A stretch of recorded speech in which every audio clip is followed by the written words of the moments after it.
천지공사 이야기 1908년 1편입니다. 김경학이 진심으로 상제님을 따르게 된 내용인데요. 김경학 총독가 상제님을 따르게 되는 과정이 여러 가지가 있습니다. 먼저 첫 번째 이야기입니다.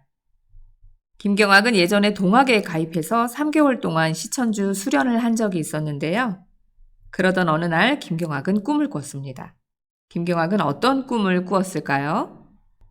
김경학은 천상에서 상제님을 뵙는 꿈을 꿨습니다. 김경학은 아주 좋은 꿈을 꾸었다고 생각을 했지만 늘 기억하고 있지는 않을 수도 있잖아요. 그런데 어느 날 상제님께서 문득 평생에 제일 좋은 꿈을 꾼 것을 기억하고 있느냐고 물으셨습니다. 김경학이 번뜩 생각나 천상에 올라가 상제님을 뵈었던 꿈이라고 대답을 했습니다. 동학도들도 상제님을 믿고 따르는 사람들이었기 때문에 수련하면서도 상제님 생각을 하면서 했겠죠. 그런데 그 순간 김경학은 크게 놀라고 말았습니다. 바로 꿈에서 본 상제님께서 지금의 상제님이셨던 거죠. 지금 내 앞에 앉아 계신 내가 모시는 상제님이었던 겁니다. 깨달은 김경학은 매우 감동해서 마음으로 따랐습니다. 상제님께서는 김경학이 꾼 꿈도 아셨나 보네요. 두 번째 이야기입니다.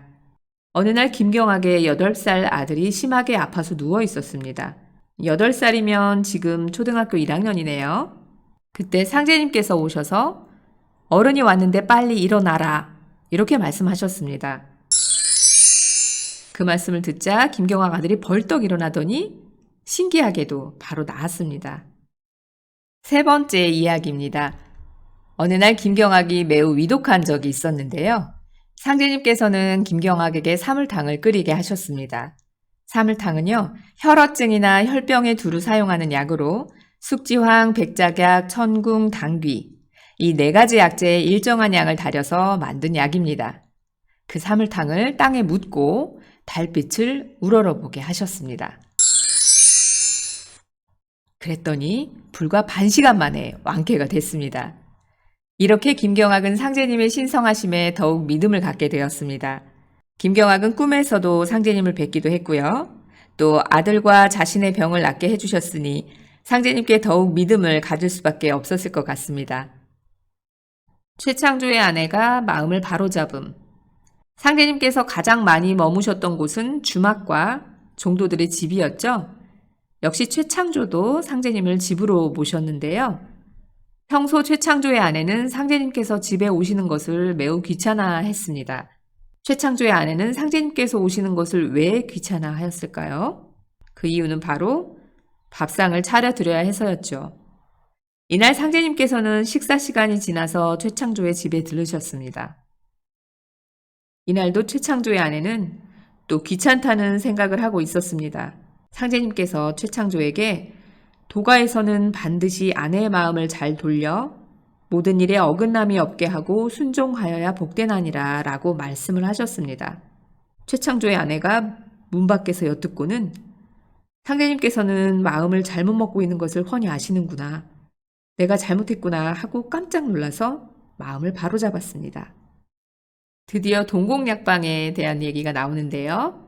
김준상의 집에 동곡약방을 차리심. 김준상의 부인이 발바닥에 종창이란 병이 나서 죽을 고비를 당하고 있었습니다. 종창은요, 세포수가 증가하지 않은 상태로 부어오르는 것을 말하는데요. 염증이나 종기에 의해서 생기기도 합니다. 옛날에는 이런 병으로 죽음에 이르는 경우가 참 많았다고 합니다. 상제님께서는 오늘 명부사자가 올 것이고 김준상과 김갑칠은 나의 사자이니 누가 강한지 보자 이렇게 말씀하셨습니다. 명부사자는요, 명부에서 죽은 사람의 혼을 데려오는 일을 하는 저승의 귀신 이렇게 사전에 나와 있는데요. 이 명부사자가 김준상의 부인을 데리러 오려나 보네요. 그리고 상제님께서는 이 두 사람에게 밤새 간호를 하게 하셨습니다. 김준상과 김갑칠은 형제인데요. 김준상이 형, 김갑칠이 동생. 이 두 사람은 김영렬 정도의 사촌들입니다. 그리고 참고로 김자연 정도는 김영렬의 십촌이 되고요. 김중산의 집과 김영렬의 집은 매우 가까이 있었습니다. 날이 밝자 김준상의 부인은 죽을 고비를 넘겨서 정신이 들었고요. 그리고 쌀뜨물을 발바닥에 바르자 병이 나았습니다. 역시 상제님의 권능이신데요. 여러 가지 방법으로 낫게 해주셨네요. 김준상은 감사하여 상제님께 집문서를 드렸습니다. 집문서를 내어드린 걸 보면 김준상은 상제님에 대한 믿음이 평상시에도 있었던 것 같네요. 상제님께서는 그 집문서를 불사르셨습니다. 그리고 그 집 방 한 칸을 빌려서 의원을 만드셨는데요.